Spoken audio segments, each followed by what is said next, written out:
Nais ko po kayong anyayahan sa Ezekiel chapter 3, verses 15 to 21.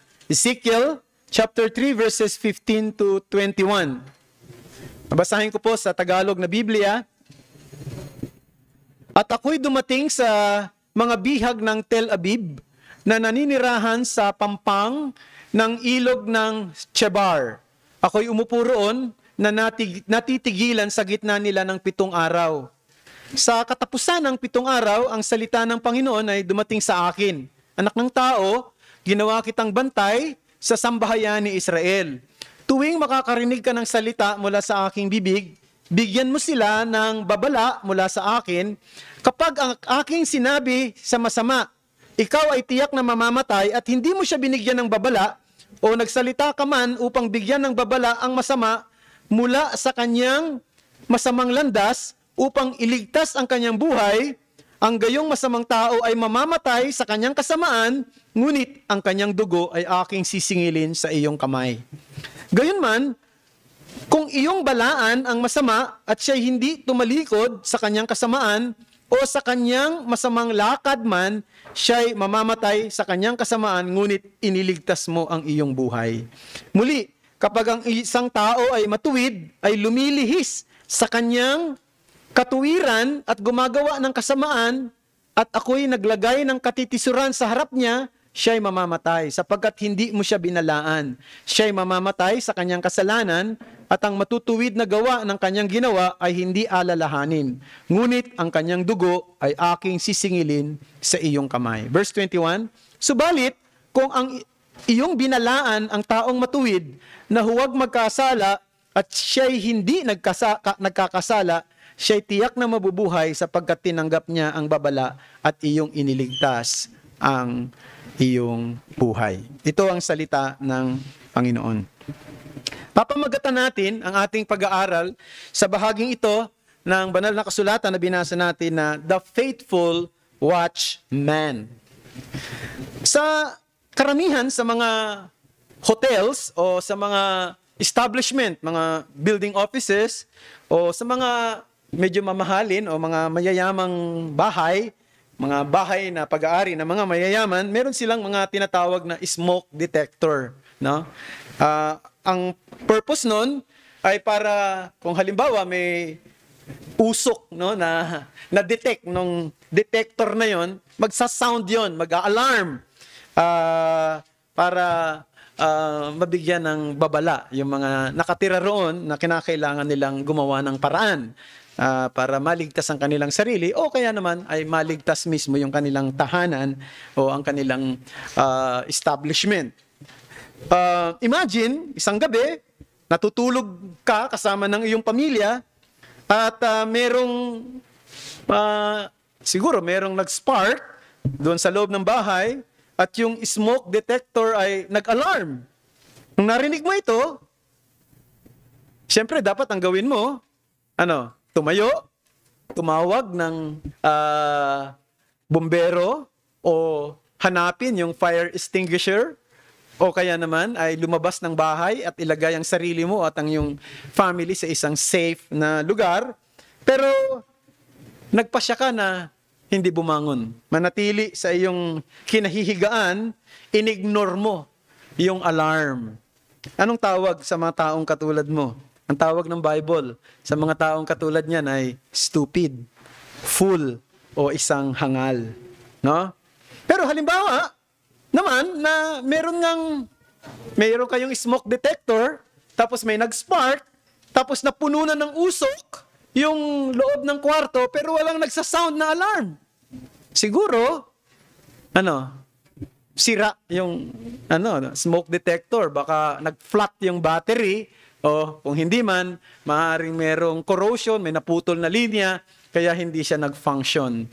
Mas mahirap yun kaysa doon sa una, no? Sapagkat sigurado, mapapahama kayo ng iyong pamilya dahil hindi nag-alarm yung inyong smoke detector. Now, binanggit ko yan sapagkat, alam nyo mga kapatid, yung analogy na yan ay nag-e-echo ng role ng isang pastor na katulad ko, no? Pero hindi lang katulad ko, kundi lahat ng mga mananampalataya ni Kristo, yan ang role. Ang role ng mga lingkod ng Diyos, ng mga pastor, ng mga mangangaral, at ng mga mananampalataya ni Kristo ay parang mga watchmen, tagapagbantay. Ang trabaho nila ay hindi lang sumamba sa Diyos, no, every Lord's Day, kundi sabihin sa kanilang kapaligiran, ilahad ang ebanghelyo ng Panginoong Kristo sa mga tao sa ating paligid. Sa mga tao na maaaring ibubukas ng Diyos ang opportunity para makausap natin sila. Maaaring ito ay mga mahal natin sa buhay, maaaring kaibigan natin, maaaring mga ka-office mate natin, schoolmate natin, or mga neighbors natin. So, yun ang trabaho natin, to tell the people around us about the gospel of the Lord Jesus Christ. And our role is to warn them that there is the God whom we are all accountable to Him. And there is a judgment day that awaits all sinners. Ganun pa man, ang Diyos ay nag-provide ng paraan para sa kaligtasan at para maligtas ang sinuman sa nalalapit at napipintong pagbuhos ng puot ng Diyos sa mga makasalanan. Tayo ay tinawag na mga watchmen in this fallen world. Tayong magdadala ng katotohanan sa isang lipunan na maraming kasinungalingan. Tayo ang magdadala ng liwanag sa isipan ng maraming mga taong nadidimlan. Sa chapter 2, chapter 2 hanggang sa chapter 3, nakita natin noong nakaraang Sunday na tayo ay nagbulay-bulay sa bahaging ito, si Ezekiel ay tinawag ng Panginoon para magsilbing mensahero ng Diyos sa kanyang mga kababayan. Pero medyo mabigat-bigat ang tungkulin ni Ezekiel. Sapagkat ang sabi ng Panginoon, ang kakausapin mo ay mga tao na seditious, rebelde. Mga taong stubborn, matitigas ang puso. At mga taong shameless, lantaran kung gumawa ng kasalanan. Mga tao na hindi makikinig sa iyo. Yan ang pinakamatindi. Hindi lang sila matigas ang puso, hindi lang sila shameless and seditious. Ang totoo, hindi sila makikinig sa iyo. Parang mahirap na trabaho yun, ano? Pinasabi na kagad ng Panginoon, okay, mag-preach ka sa kanila, pero hindi sila makikinig sa iyo. Bakit ganun? Ang gustong bigyan ng diin ng Panginoong Diyos kay Ezekiel ay, hindi mo trabaho na maging matagumpay ang iyong ministeryo. Hindi fruitfulness ang issue rito, kundi faithfulness. Hindi pinag-uusapan kung magiging matagumpay ka na hikayatin ang mga taong ito na makinig at magsisi. Ang trabaho mo, maging tapat ka lang. Maging tapat kang mangaral, maging tapat kang magpaalala, maging tapat ka na magbigay ng babala. Yun lang ang trabaho mo. Yun lang ang iyong misyon. Yung resulta, nasa akin yan. So dito sa section na ito, naging specific yung magiging responsibility ni Ezekiel na dapat niyang gawin. At ang kanyang trabaho ay maging isang watchman. Tagapagbantay. Yan ang sa English ay watchman. No, hindi ko alam kung yun ang eksaktong translation dapat sa Tagalog kasi pag sinabing tagapagbantay, security guard, medyo iba yung yung dating sa atin. Pero itong ginamit dito sa English ay watchman.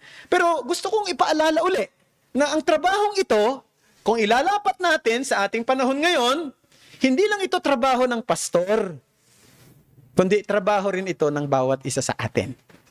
We are all called to be watchmen. And this is the message that I want to bring to you this afternoon. In order to show compassion for sinners, we must warn them of God's coming wrath against sinful humanity. In order to show compassion for sinners, we must warn them of God's coming wrath against sinful humanity. And I have two headings. First, let's look at the watchman's assignment. And then secondly, the watchman's accountability. First, the watchman assignment. May dalawang bagay na tungkulin ang isang tagapagbantay o watchman. Unang-una, to watch. Yan ang unang tungkulin, di ba? to watch. Now, the term watchman was common in the ancient world. Now, imagine nyo, nung unang panahon, magkaiba kasi sa panahon natin ngayon. At ito pinatutunayan ng mga archaeologists na yung ancient world, ang mga city, nung unang panahon, ay merong mga pader na matataas na mga muog ang mga syudad. Now, bakit may mga wall? Iyon ang magsisilbing hangganan o boundary ng kanilang jurisdiction. Pangalawa, yun din ang magsisilbing protection sa syudad sa mga posibleng pagsalakay ng mga invaders, mga mananakop, mga kaaway. So, kapag ka merong wall ang isang syudad, protection niya na yon. Hindi siya basta-basta mapapasok. Hindi siya basta-basta magagapi. Hindi siya basta-basta malulupig ng anumang mga mananakop sa labas ng kanyang syudad. Bagamat pwede pa rin siyang masakop kung sakaling ang paglusob ay isang surprise attack. Now, kaya kailangan ng watchman. So, yung watchman ay nandoon yan, nakatayo sa taas ng pader. Nandoon siya sa taas, napaka mahalaga yung kanyang tungkulin. He will stand up at the top of the wall at ang gagawin niya, titingnan niya mula sa malayo kung ano ang mga movement. Yan ang trabaho niya. Igagala niya lagi ang kanyang mata at titingnan niya kung may mga movement mula sa malayo. Meron bang pagkilos, may paggalaw ba na maaaring maging daan para pasukin ang kanilang syudad ng isang panganib. So his eyes scan the horizon, constantly searching for any sign of movement. So, mahirap ang trabaho ng isang watchman nung unang panahon. Ano man ang nararamdaman niya, pipilitin niyang siguro gising siya, maaaring inaantok na siya, no? Pero kinakailangan niyang maging gising. So, siguro, lalagyan niyang ipapaalala sa sarili niya, delikado ang buhay ng mga tao sa syudad na ito kung ako ay makakatulog. No? At yun ang kanyang trabaho. So, sana lahat tayo maging watchman sa pakikinig ngayon. Walang matutulog. At delikado ang inyong buhay kung sakaling may makatulog dito ngayon. Wala po ako nakikita. Huwag kayong mag-alala. Wala akong pinatatamaan. So, maaring pagod na siya, no? But he will stick on his task. No? He must try his best not to nod off to sleep, but must keep his eyes open. At yun ang trabaho ni Ezekiel. Now, of course, hindi naman literal na si Ezekiel ay pupunta doon sa wall, no, ng city of Jerusalem para tumayo roon. Hindi yon. Ito ay spiritual na paglalarawan. Ano? Ginamit lang yon ng Panginoong Diyos bilang analogy.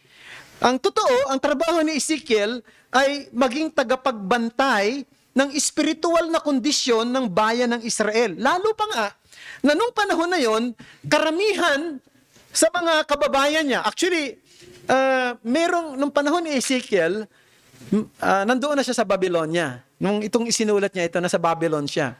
So matatandaan ninyo, yung paglusob ng mga Babylon sa Judah, 3 beses yon.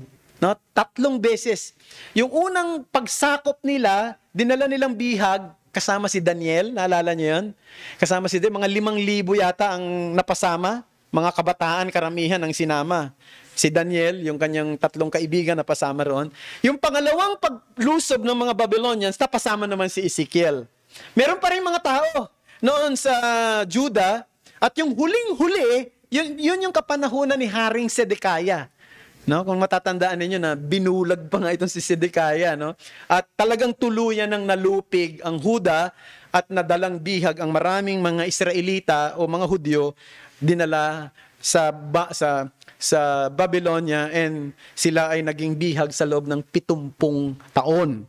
No? So yun ang naging sitwasyon nila. Ang trabaho ni Ezekiel, primarily, bantayan yung spiritual na kondisyon ng kanyang mga kasama doon sa Babylon ng mga Israelita. Sapagkat ang nangyari, nandoon sila sa Babylon, sigurado, napaiikutan sila at napapalibutan ng mga taong sumasamba sa mga Diyos-Diyosan. no? Mga idolatrous nation, itong Babylon. Sumasamba sila sa mga iba't ibang Diyos, sila yung mga pagano. In fact, kasama nga minsan sa sinasamba nila mismo yung emperador, no? Na siyang namumuno sa kanila. Kaya kinakailangan bantayan niya ang spiritual na kondisyon nila at paalalahanan lagi sila sa kanilang kalalagayan. Sa Bagong Tipanan, ito ay tungkulin ng mga pastor at ng mga leaders ng mga Christian churches. Pastors are not managers and entertainers who have plenty of subordinates and whose primary goal is to be popular by having successful ministry or to make people happy. That is not the work of the pastor, no? Hindi siya entertainer at hindi rin siya manager na may mga subordinates siya, no? May ano bang pipirmahan ko diyan? No? Kung may pupunta na naman dito, may pipirmahan. Hindi ganon. Hindi siya manager, hindi rin siya entertainer. Ang trabaho niya ay watchers of the souls. Tagapagbantay ng kaluluwa ng bawat miyembro niya. Hebrews chapter 13 verse 17. Sumunod kayo at pasakop sa mga namumuno sa inyo, sapagkat sila'y matamang nagbabantay alang-alang sa inyong mga kaluluwa. Bilang mga mananagot, hayaang gampanan nila ito ng may kagalakan at hindi ng may hapis, sapagkat kung ganito'y hindi ito magiging kapaki-pakinabang sa inyo. Ayan, paalala. Sa mga pastor na katulad ko, ang trabaho doon ay tagapagbantay ng kaluluwa. At kaya, dahil alam nyo, tagapagbantay ng kaluluwa ang inyong pastor, huwag naman ninyo siyang pahirapan, no? Sa pagbabantay sa inyo. Ang ibig sabihin, huwag kayong tago ng tago, no? Kung kinakailangan kausapin, kung kinakailangan kayo ay i-exhort o i-oversight, no? Kinakailangan huwag niyong pahirapan daw at huwag maging hapis para sa kanya ang paglilingkod niya bilang tagapagbantay ng inyong kaluluwa. At kung kinakailangan kayong paalalahanan dahil maaring merong pagkukulang, tanggapin, no? Sapagkat kung hindi kayo pinaalalahanan, ay hindi magiging maganda ang trabaho niya at hindi niya ginagampanan ang kanyang tungkulin.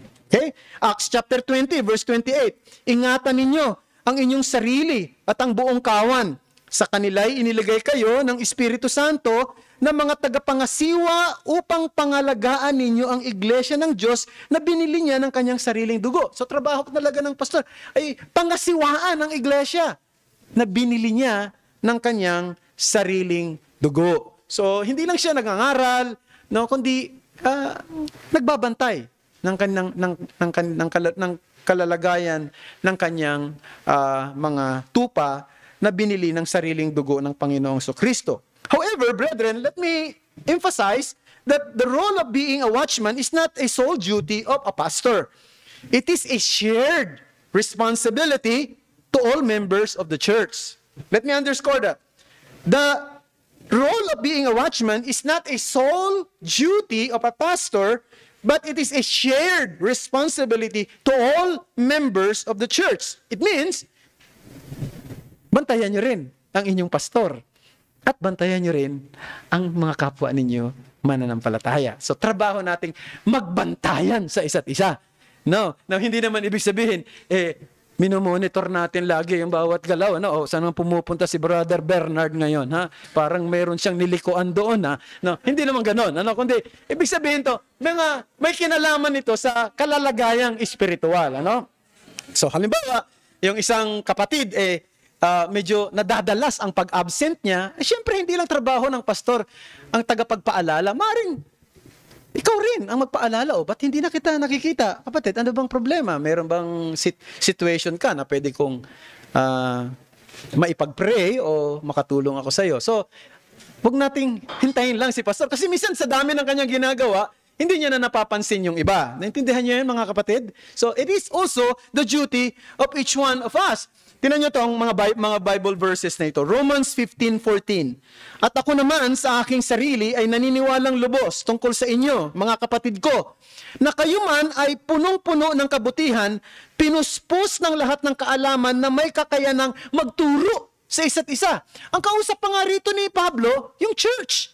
may kakayanan kayong magturo sa isa't isa. No, yung sinasabing magturo, ang gamit sa pagta-translate sa English ay to exhort or to instruct one another. Na hindi yung pagtuturo dito sa harapan na magtuturo ka, kundi isipin ay paalalahanan ng isa't isa. Diba? Colossians chapter 3 verse 16a, manirahan nawang sagana sa inyo ang salita ni Kristo ayon sa lahat ng karunungan. Magturo at magpaalalahanan kayo sa isa't isa. Sakita niyo yung term na yon? So it is our duty to watch one another's spiritual condition. Trabaho natin yon, no? To counsel, to remind, to strengthen the brethren who may be experiencing trouble in their walk as a Christian. O maaaring isa nanlalamig sa kanyang paglilingkod sa Diyos. O mayroon palang depression itong isang ito dahil sa mga sirkumstansya na hinaharap niya sa buhay. Tulungan natin sila. Paalalahanan, alalayan, at turuan. Diba? Hindi lang yung tungkulin ng isang pastor. Tungkulin nating lahat. At ako naniniwala, maging ang pastor ay pwede rin paalalahanan. Siyempre, paalalahanan mo siya ng may paggalang. Huwag mong sabihin sa kanya na, ikaw pastor, papaalalahanan kita ngayon.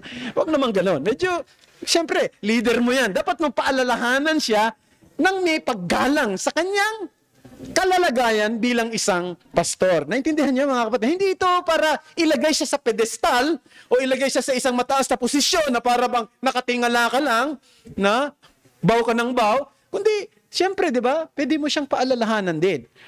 Ako natutuwa ako, mga kapatid, na minsan may nagsasabi sa, pastor, kamusta ka na? Ano, may mga gumaganyan lagi sa akin, kamusta ka na? Kamusta na? Pinagpipray kita, no? Ano bang maitutulong ko sa iyo? Well, that's very good, no?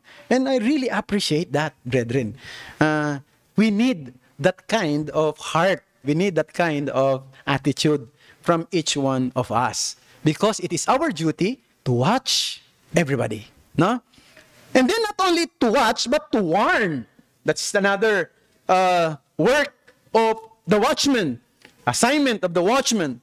This is the other task of the watchman. Now, if he notice some movement of invasion, anong gagawin ng watchman? Iboblow niya yung trumpet. No? Mayroon siyang trumpet na dala, iboblow niya yun, at para i-alerto o ihanda ang sarili ng bayan, ang bayan, para sa isang pagdepensa sa anumang pagsalakay. So, yun ang trabaho ng isang watchman. To warn, not only to watch, no, kundi to warn. Now, this is what Ezekiel would do as a spiritual watchman. He must blow the trumpet to warn and alert the people of Israel of the upcoming judgment to them. Now, basahin natin ang verse 17. Anak ng tao, ginawa kitang bantay sa sambahayan ni Israel. Tuwing makakarinig ka ng salita mula sa aking bibig, bigyan mo sila ng babala mula sa akin. Now, kung titingnan natin, parang simple lang ang trabaho ni Ezekiel, no? I-announce niya lang kung ano yung gustong sabihin ng Diyos. Pero, pagka tiningnan mo ng mas malapitan, hindi madali ang trabaho na ito. Sapagkat si Ezekiel, hindi siya tinawag na maging politiko na ang laging sasabihin sa mga tao ay mga bagay na ikatutuwa lamang ng kanilang puso. Di ba ganyan? Pag nagsasalita yung mga politician, they see to it, papalakpakan sila sa kanilang sinasabi. Kasi yan ang gusto nila eh. Men pleaser yan eh. They want to please men. So, hindi siya politiko na ipiplease niya yung mga hearer niya. Bilang watchman, he had to announce God's word of what? Condemnation because of their sins. He had to announce that God is ready to bring judgment to them. Yan ang hirap ng trabaho na gano'n, ano? Alam mo, minsan mahirap din magsabi ng mali ka dyan eh. Mali ka, brad eh. Ano mo, mali yung ginawa mong yun. Hirap magsabi nun. Kaya ba madali? Ha? No? Minsan hirap din sabihin, kahit na nga sa membro ng pamilya nyo eh. No? May sa asawa mo, sabihin mo, alam mo, mali ka, Han. Hindi, mahirap minsan. Na minsan iniisip ko pa nga kung paano ko sasabihin eh. No? Kasi baka biglang bumalik eh. No? Mas matindi ang balik. No? Intindihan niya, kung sa membro nga ng family mo, sa mga anak mo, minsan ang hirap na rin. Lalo pa nga, sa mga kapatiran. No? Pero kinakailangan mong gawin yun. Sabihin mo sa kanila, mali ang ginagawa mo. Mapapahama ka sa nangyayaring ito. At ito'y kabaliktaran ng trabaho ng mga false prophets ng panahon niya. Alam niyo yung mga false prophets ng panahon ni Ezekiel, ang sinasabi nila lagi ganito, peace, peace. Don't worry. It's not that bad. Hindi ganun kasama ang sitwasyon natin. Yung Jerusalem, later on, mababalik din tayo, marirestore din tayo. Hindi ito madidestroy totally. Alam mo, nandun pa rin yung kaisipan ng mga Hudyo nung panahon na yun. Kaya ulitin ko, nung panahon ni Ezekiel, nandoon siya sa Babylon, marami pang mga kababayan niya nandoon sa Jerusalem. Marami pa, buo pa ang Huda nung panahon na yun. At hindi pa nawawasak ang templo. Hindi pa napapabagsak ni Nebuchadnezzar ang templo. Hindi pa nasisira. Buo pa. Kaya ang lakas pa ng loob nila, hindi. Walang mangyayari sa atin. Everything is okay. No? So ito yung mensahe ng mga propeta noon. These were the prophets who brought the message that people wanted to hear. Ang tawag sa kanila, mga false prophet. Hindi sila tapat na mga watchmen. Basahin lang natin, marami to pero basahin lang natin to Ezekiel chapter 13 verse 9a and chapter 13 verse 10a. Sabi rito, at ang aking kamay ay magiging laban sa mga propeta na nakakakita ng mga huwad na pangitain at nagbibigay ng sinungaling na panghuhula. Tas verse 10, sapagkat sa katotohanan, sapagkat kanilang inililigaw ang aking bayan na sinasabi, kapayapaan, ngunit walang kapayapaan. So, anong tawag dyan? Mga hindi tapat na propeta, mga huwad na propeta. At sa Isaiah 56 verse 10, di na natin babasahin, ang tawag sa kanila, mga bulag na tagapagbantay. Naisipin nyo yan, bulag na tagapagbantay. No? So, nakakita na ba kayo ng bulag na security guard? No? Ang hirap naman, no? O, bulag na nag-aakay ng mga dilat. Ihuhulog niya sa hukay, no? O kaya bulag na nag-aakay ng kapwa bulag, pareho silang mahuhulog sa hukay. So, isipin nyo, maaaring nakakatawa ito, pero imagine nyo lang, no? Yung nagbabantay doon sa taas ng city ay bulag, no? 'Di ba? Andyan na yung mga mananakop, andyan na yung mga kaaway, nakapasok na. Pero, nakaganon pa rin siya. No? Nakasmile. Kasi wala siya nakikita. O maaaring may nakikita siya, pero hindi niya pinapansin. At ang kanyang sinasabi, okay lang, all is well, peace, peace, peace. When there is no peace. Nakapasok na yung mga kalaban. Huli na nang malaman nila na nandoon na ang kalaban at sila ay pinagpapatay na, sila ay pinaslang na. So, yan ang sitwasyon ni Ezekiel. Ezekiel's situation is not far from our generation today. Sa ating panahon, napakarami ng mga humihila sa atin mula sa tamang pag-iisip at sa tamang prioridad sa buhay. Nabubuhay tayo sa panahon ng entertainment. Hindi ba? Sa panahon na dati, ang hinihintay lang natin na tunog, yung tunog ng alarm clock natin. Di ba? Ngayon, ang daming tunog Tunog ng chat doon sa Messenger. Di ba? Alam mo na kagad kung ano yung tunog ng Messenger. Tsyung! Alam mo na yun, di ba? Yung tunog ng WhatsApp. Iba yung tunog ng WhatsApp. Iba yung tunog ng, ano pang isa? Na? Yan. So, marami yan So, o kaya naman, yung update ng social media. Anong madalas pang naririnig nating mensahe ngayon? Mga mensahe na nagtataguyod ng hangarin ng ating laman. Ano yon? Health and wealth gospel. Yan, ang mga gustong-gustong marinig ng marami. Pansinin nyo, Sa panahon natin ngayon, maging sa ibang bansa, sa Amerika, no? At kahit sa Inglaterra, ang mga malalaking grupo, mga malalaking Christian, quote-unquote Christian community, ano yun? Mga grupo na ang tinuturo, prosperity gospel. No? Imagine niyo yung grupo ni, sino ba ito? Si Joel Austin sa Chicago. Pakalaking grupo. Isang arena. Pero anong turo ni Joel Austin? Puro mga bagay na masarap pakinggan sa dibdib. Walang kasalanan na ina-address. Kundi yung mga pangako ng pagpapala.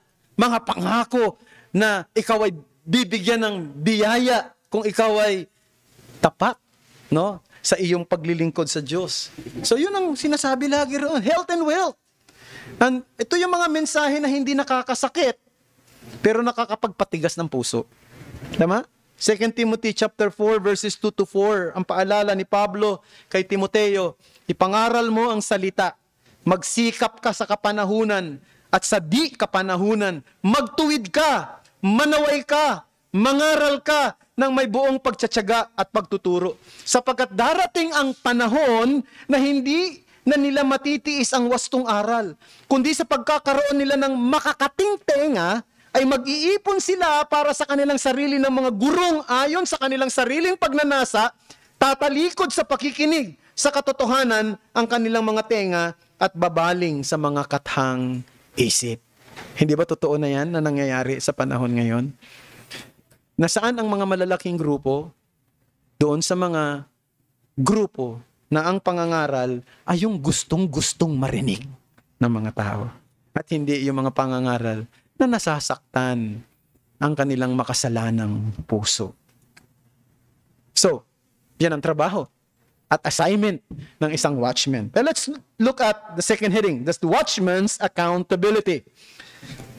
Now, merong phrase dito na 2 beses binanggit, no? Verse 18 saka verse 20, yung phrase na, but his blood I will require at your hand. Ang kanilang mga dugo ay sisingilin ko sa iyong mga kamay. So, di ba binanggit yan? Sabi rito, ang trabaho daw ni Ezekiel ay bigyan ng babala yung mga taong gumagawa ng masama. Pag alam mo, yung gumagawa ng masama, mamamatay siya sa kanyang kasamaan. Pero namatay siya sa kanyang kasamaan kasi hindi mo siya binigyan ng babala. Ang ibig sabihin, may pagkakataon ka na ibigay sa kanya yung babala, pero hindi mo sinabi sa kanya, namatay siya sa kanyang kasamaan. Sabi niya, sisingilin ko ang kanilang dugo sa iyong mga kamay. O yung isa daw na, sabi matuwid, righteous, pero lumihis. Lumihis sa kanyang buhay na may katuwiran. At siguro, unti-unti na ginagawa na rin kung ano yung ginagawa ng iba. Paalalahanan mo daw siya. Pagsabihan mo siya. Bigyan mo siya ng babala. Kung siya ay napahamak dahil hindi mo siya binigyan ng babala, sisingilin ko sa iyong mga kamay ang kanyang dugo. Yun ang sabi ng Panginoon. Alam niyo yung salitang yan, no? Ay dapat maging malinaw sa atin. Because this is a figurative expression to convey of his solemn responsibility to speak the truth, to warn the people who are living in sin. Now, yung salitang sisingilin ko sa iyong mga kamay ang kanilang mga dugo, hindi ito literal na sisingilin na para bang, ngayon, dahil sila ay namatay, mamamatay ka na rin ngayon. So, parang ganyan, ano? Ito ay isang figurative expression para bigyang diin dito yung responsibility, yung solemn responsibility ni Ezekiel. Mahalagang magpaalala. Mahalagang magbigay ng babala. Sapagkat kung hindi niya magagawa ito, mapapahamak yung mga tao.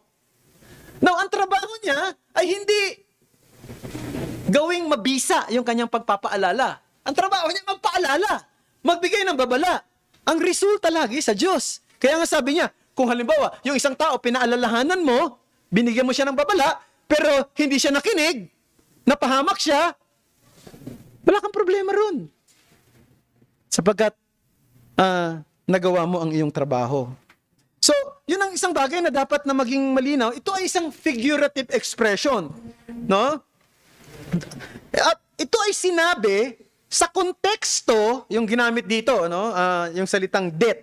Kasi paulit-ulit yung salitang death at namatay siya. Now, kasi yung iba, ina-apply nila ito sa spiritual death, no? Sa hell. O namatay siya doon sa impyerno. O kaya namatay yung... Ang death dito ay nasa konteksto ng pagwasak ng Diyos sa Huda nung kanyang kapanahunan. The context of death here had something to do with the judgment to Judah through the Babylonian people. No? So, ibig sabihin, binibigyan niya ng babala yung mga tao. Itong mga taga-Babylonia, gagamitin ko ito bilang judgment sa inyo. Pag di kayo nagsisi, mamamatay kayo sa paglusob nila, sa pagwasak sa kanila sa bayang ito. Pero kung kayo ay magsisisi, ang possibility ay maliligtas kayo sa kapahamakang dadalhin ng mga Babylonians na ito sa bayang ito. Yun ang pinaka-context nun.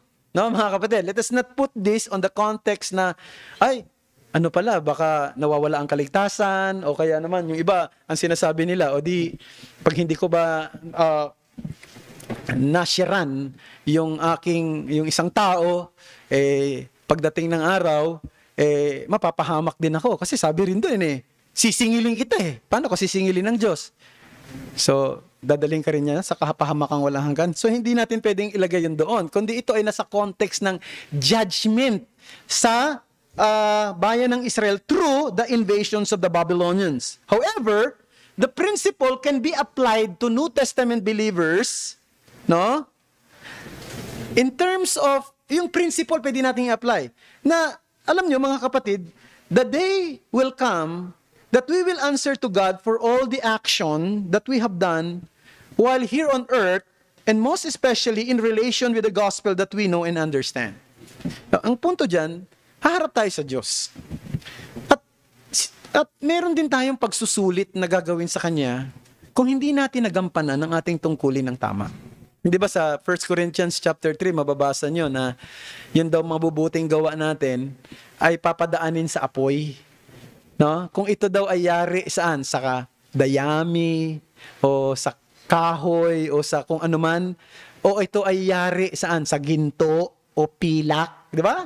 So, ang ibig sabihin, maging yung ating mga mabubuting gawa na ginawa dito sa mundo, ipagsusulit natin yan sa harapan ng Diyos. Hindi ibig sabihin, kung ikaw Christian, no?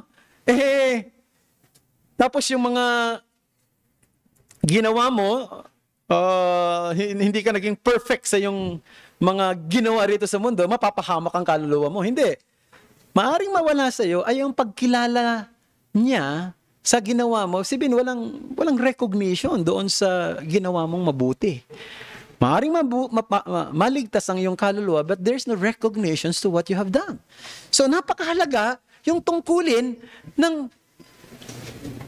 gampanan natin yung tungkulin na gumawa ng tama, and most especially, i-share yung gospel doon sa mga tao na maaring ibukas ng Diyos ang pagkakataon na maibahagi natin ito sa kanila. No? So, it is our responsibility to tell people the truth about the gospel. It is our responsibility to persuade people to come to Christ, the only Savior of sinners. Trabaho natin yan.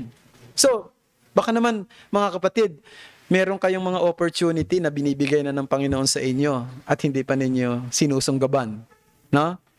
So, maganda na paalalahanan ng bawat isa sa atin pagdating sa evangelism. Yung mga taong nakakasama nyo lagi, ang dami nyo nang pinagkwentuhan.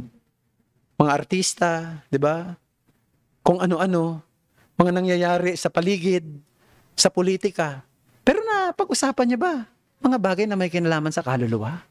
May napag-usapan niya ba at naibahagi mo ba yung mga bagay na may kinalaman sa kalalagayan niya sa harapan ng Diyos? Siguro magandang ipag-pray nyo lagi na i-open ng Panginoon ng opportunity. Alam nyo, ako nga sabi ko, di ba, pag yung mga biyahe na malalayo, ang isa sa mga prayer ko, pagka may nakatabi ako, sana bigyan ng Panginoon ng bridge ba? Alam mo yung bridge? Oo. Ng tulay para makausap ko ito sa mga bagay na may kinalaman sa Panginoon. Oo.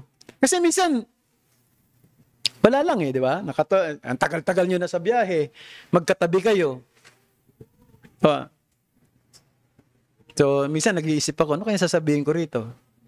Pwede ko bang sabihin, Brad, pag bumagsak tong eroplanong ito na sinasakyan natin, nakatitiya ka ba? Nasa langit ka pupunta. Medyo nakakatakot naman yun. Wag naman sigurong ganun. No? Mag-iisip ako. Kung papaano, di ba?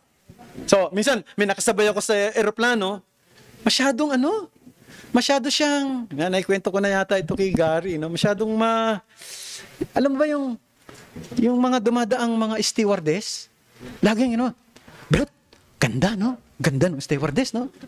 Sabi ko, siyempre, mga stewardess yan, magaganda naman talaga, di ba? Mga stewardess. Kasi pagkatatapat sa amin, Miss, pwede ba ang ganda mo, Miss? Sabi ko, bakit itong, medyo lalawiganin pa naman, yung alam mo yung may punto, no? Ay, ang ganda mo, Miss. Mga ganyan. Medyo naiinis na yung stewardess. Sabi ko, Brad, may asawa ka na ba? Oo, sabi niya. May asawa ka na pala eh. Sabi ko, bakit? Parang ganyan pa rin yung attitude mo. Ano man yan? Ano lang natutuwa lang. Pero siyempre, may asawa ka na eh. Sabi ko ganyan sa kanya eh. Ano bang nyo? Sabi sa akin, saan kayo pupunta? Pastor ako. Ayun na. No, di ba? May pagkakatao ka na mag-share ngayon. Kasi ganito ang trabaho ko. Mangaral ng salita ng Diyos. Ikaw ba? Ilang minuto lang. Pag-usapan natin. Hindi. Pag gumano na sabi, syempre, wala na tayong pipigil na. Hindi. Natutulog ako. Manonood daw siya ng di wala tayo. Pero kung makinig, di may pagkakataon ka. Sana ganun tayo, mga kapatid, Kasi minsan, enjoy tayong pag-usapan ng maraming bagay. Of course, politika, sports, no? Pero sana gawin natin mga bridge yun di ba? Yung mga bridging. Di ba yung tinuro sa atin ni Tony? Bridging the gospel. Para i-share yung ebanghelyo sa kanila. So, nagagawa ba natin yan? O maging sa ating community as a church, within our community, it is our responsibility to remind and warn even our brothers and sisters whom we think are not living in God's will.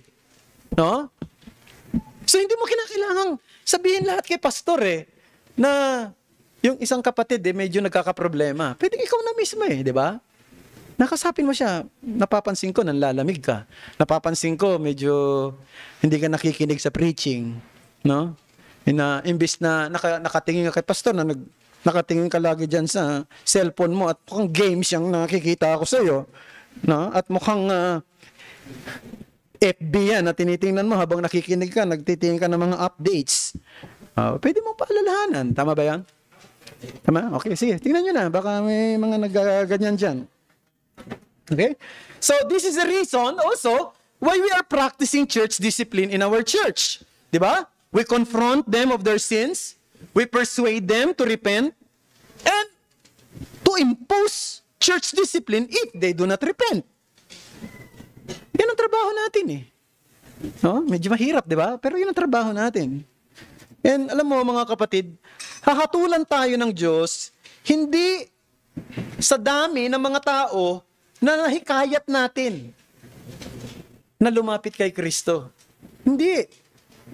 Hindi sa dami o tagumpay na mahikayat natin ng isang kapatid na sa tingin natin ay gumagawa ng mali na manumbalik sa daan ng Panginoong Diyos.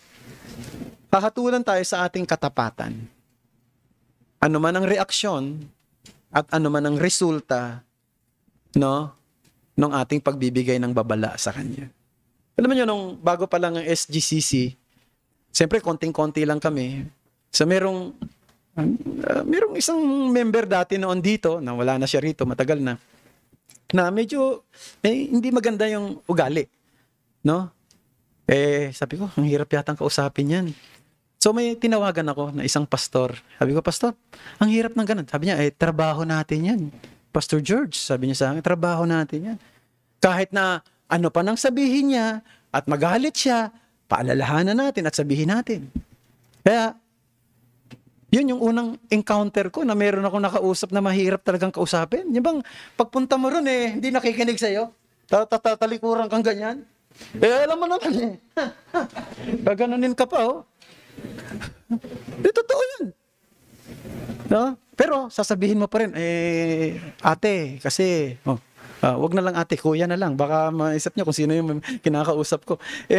Kasi, ito po nakikita namin ganito, ganyan, ganyan. Tapos magre-react, magagalit. No? So, nakita niya, ang hirap, di ba? Pero, ginawa mo yung trabaho mo. Napaalalahanan siya at wala ka ng pananagutan doon. So, trabaho natin lahat yan. So, in that case, brethren, merong dalawang bagay na dapat na maging mapaalala sa isang watchman, being accountable to God and accountable to each other. He must, first of all, maging compassionate witness. Compassionate witness. So, to give warning to people is sometimes taken as an act of being rude. However, Ezekiel should do it, out of his concern for the welfare of his fellow men. Verse 15, at ako'y dumating sa mga bihag sa Tel Abib na naninirahan sa pangpang ng ilog ng Chebar. Ako'y umupo roon na natitigilan sa gitna nila ng 7 araw. Alam niyo yung salitang natitigilan? Ang mga commentators ay nagsasabi na yung salitang natitigilan kasi sa English ang ginamit ay overwhelm, no? Ito daw ay isang expression of concern, expression of compassion and sympathy for their pitiful situation. Nung makita ni Ezekiel yung kalalagayan ng bayan, masyado siyang na-overwhelm. Masyado siyang naawa sa mga taong ito, sa kanilang sitwasyon. Di ba ganyan ang attitude ni Jesus Christ? Naalala niyo ba na yung mga tao sumusunod sa kanya nung makita niya?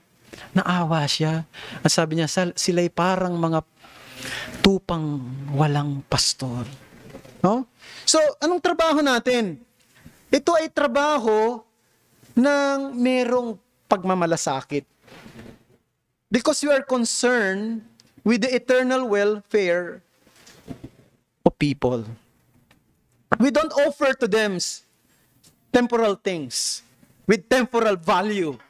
Ano ba yung mga temporal things na may temporal value? Pera, 'di ba? Ano pa? Pagkain, shelter, business, or fame. That's temporal things with temporal value. Mahalaga rin 'yon, pero temporal lang. We offer the things that will be for the good of their souls. Yung mga may eternal value. No? So, isipin nyo yung mga unbelieving family members, or friends, or neighbors, isipin nyo sila. Isipin nyo lagi, they are on the way to destruction. Kung hindi sila makakapakinig ng Ebanghelyo, tutungo na sila sa kapahamakang walang hanggan. Isipin natin yung si Mr. Christian sa Pilgrim's Progress, di ba? Nakita niyo yung kwento na yon?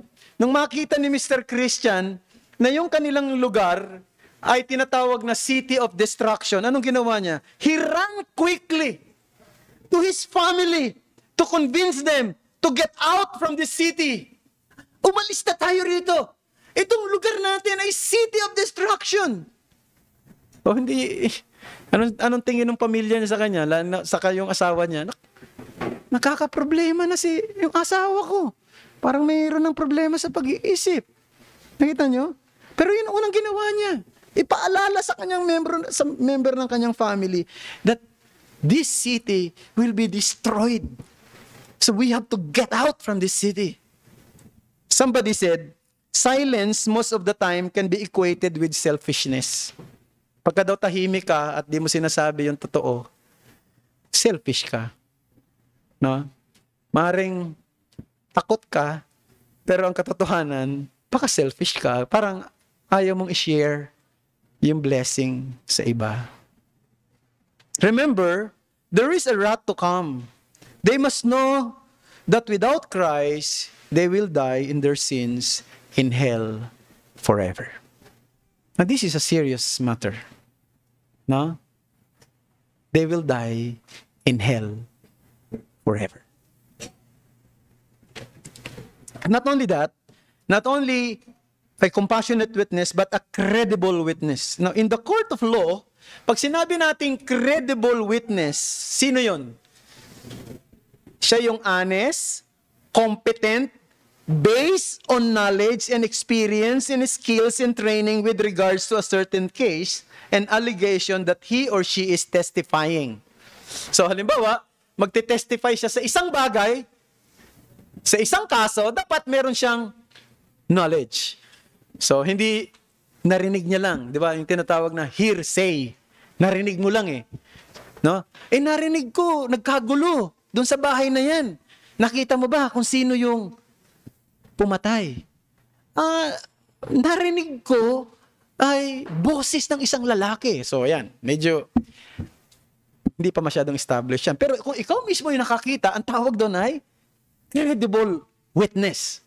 O kaya, magti-testify ka sa isang bagay, maaaring may kinalaman sa, sa structure ng isang gusali na nasira, nawasak. No? Mas credible kung ang witness ay mayroong knowledge sa structural building. Tama ba? At sasabihin niya, kasi ganito yan, hindi sinunod yung building code. Ayon sa pagkakaalam ko, dapat ganito ang sukat, dapat ganyan ang sukat, di ba? Credible witness ka. So, ganun din yun mga kapatid. Si Ezekiel, ang kanyang trabaho bilang watchman, ay dapat tiyak niya, alam niya yung nasa isip ng Diyos. Eh, paano niya malalaman kung anong nasa isip ng Diyos? Makikinig siya sa salita ng Diyos. Basahin natin, verse 17. Anak ng tao, ginawa kitang bantay sa sambahayan ni Israel. Tuwing makakarinig ka ng salita mula sa aking bibig, bigyan mo sila ng babala mula sa akin. It means, he must not invent what he is going to say. He must be certain that he will represent God accurately by knowing and understanding His Word. So ilalagay natin sa panahon natin yan, dapat ang isang nagsasabi ng katotohanan, alam niya yung sinasabi niya. No? Hindi siya nag-iimbento. Kasi minsan, nag-iimbento ka lang, o kaya naman, yung sinasabi mo, ito kasi ang sinabi ni pastor. Tika muna, mukhang hindi yata salita ng Diyos yun ha. No? O kaya sinabi ni brother, ito yung narinig ko. Hindi. Ayan ba ang naiintindihan mo? Kaya mo sinasabi yan. Ang dami kasi sa panahon natin ngayon, nami-misrepresent ang Diyos. Ang duty ng isang preacher ay i-represent ang Diyos ng tama. Marami po akong naririnig. No, hindi naman lagi, pero di ba may mga rails ba tawag doon? Ha? Reels pala. Reels naging release ng tren, Reels. Yan. Kita mo, dapat accurate maging yung pagsasalita mo, no? Yung bigkas mo. Kasi maraming tatawa pag mali. Oo. Reels. Di ba? May mga reels ngayon sa FB, mga nagpipreach. Di ba? Nagtiteach. Magaganda yung mga sinasabi. Pero hindi ini-expound yung word.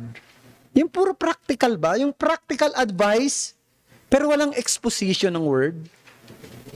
Hindi rin siya good representative ng Panginoon. Practical application must be drawn from rightful exposition of God's Word. Noong nakaraang araw, may napanood akong interview ng isang kilalang tao sa Christian community sa bansa natin. No? Kilalang-kilala siya. In fact, tumakbo pa nga siya ng pagka-presidente, natalo lang. Hindi natin banggitin ang pangalan niya. Doon sa interview, sa 700 Club, no? Sinabi niya na nagda-doubt daw siya dati kung siya ay pinatawad na ng Panginoon sa kanyang kasalanan. Pero alam niyo ba kung paano daw niya natiyak na napatawad siya ng Panginoon sa kanyang kasalanan? Binulungan siya ng Diyos. At sinabi sa kanya, alam mo, no, binanggit niya yung pangalan daw mismo niya. Alam mo, kung ang kasalanan mo'y kasing laki ng barko, ang pagpapatawad ko'y kasing lawak ng dagat. Yun daw sinabi ng Diyos sa kanya. Yun ang eksaktong salita. Ang ganda pakinggan, ano? Ang ganda pakinggan. Pero, totoo ba yun? Binulungan siya. Yun ang eksaktong sinabi ng Diyos sa kanya. Kaya natiyak niya ngayon na pinatawad siya ng Panginoon. Mga kapatid, paano mo matitiyak na ikaw ay pinatawad ng Diyos sa iyong kasalanan? Hindi mo kinakailangan ng bulong. Ang kailangan mo, ang salita ng Diyos na nagbibigay ng maliwanag na turo na ang sinumang nagsisi ng kanyang kasalanan at nanampalataya ng totoo kay Kristo Jesus, na siya lang ang tanging tagapagligtas at Panginoon niya sa buhay niya, ay pinatawad sa kanyang kasalanan. Kahit wala kang marinig na bulong. Kasi yung bulong, baka yun ay, guni-guni mo lang. No? Baka kung ano lang yung marinig mong yan. Hindi mo kailangan ng bulong. At hindi nagsasalita ang Diyos sa pamamagitan ng bulong. Alam niyo ba na maraming nandun sa mental hospital? Ha? Sinasabi nila, marami silang naririnig na boses. Bulong din yun. No? So wag tayong maghintay ng bulong. Ang intahin na, basahin natin. Yun ang tamang representation sa Diyos. He who repents of his sin will be forgiven and accepted before God. No, in closing, let me quote what I have heard from someone many years ago. There can be no failure so bad, sabi niya, as the greatest failure as saying nothing for Christ. And there could be no greatest mistake so bad as not taking heed of what you heard about Christ. Wala daw pinakamatinding pagkakamali ay ang pagkakamaling hindi ka nagsalita sa mga tao patungkol kay Kristo. Lalo na sa mga unbeliever na mga kakilala mo. O mga kasama mo sa loob ng family. No? At wala daw pinakamatinding pagkakamali na hindi mo pinakinggan o hindi mo you're not taking heed kung ano yung narinig mo patungkol kay Kristo. Binaliwala mo. So, if I'm talking to one or two here who are not yet in the Lord, gusto kong uliting sabihin sa iyo, maaaring narinig mo na ito, parang sirampla ka na, you are in a great danger. Ikaw ay nanganganib ang iyong sarili. Gusto kong sabihin na ang pag-i-ignore mo ng mga naririnig mo lagi, no, ay isang hakbang patungo ng impyerno. Mga bata, nakikinig ba kayo sa akin? Ha? Kung kayo hindi nakikinig, binabaliwala nyo yung napapakinggan nyo na salita ng Diyos, yan ay isang hakbang patungo sa impyerno. Tumakbo ka kay Kristo. Siya ang tanging tagapagligtas ng mga makasalanan. Magpasakop ka sa Kanya bilang Panginoon. Siya ang magdadala sa iyo sa kaluwalhatian. Sa mga kapatid, mga kapwa mananampalataya, sa mga members ng church na ito, maging tapat tayong tagapagbantay ng Diyos. Manalangin tayo. Salamat po sa mga salita mong ito, aming Panginoon, na aming napagbulay-bulayan sa hapong ito. Mula pa kaninang umaga, sa Sunday School, sa morning service, at ngayon po ay sa lahat ng ito ay sana ay nagbigay ito ng malaking paalala sa amin. Huwag naming i-ignore, huwag naming baliwalain ito, kundi ito ay i-take heed namin sa puso namin.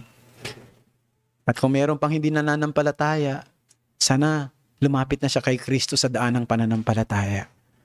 At kung meron kaming nakikita na dapat naming kausapin, pagsabihan, o paalalahanan, gawin namin ito. At kung kami man ay yung taong yon, sana tingnan namin ito bilang isang blessing na merong nagpapaalala, merong nagsasaway sa amin, merong nag-i-encourage sa amin. Na isang blessing na mapabilang sa isang iglesia na ganito ang attitude ng mga members sa church. So thank you, we praise you, we entrust to you the rest of the time, at we thank you for who you are and what you are in our lives. Be with us as we depart from this place and as we dismiss in this place and we go to our respective places. Samahan nyo kami, Panginoon. This is our prayer in Jesus' name. Amen.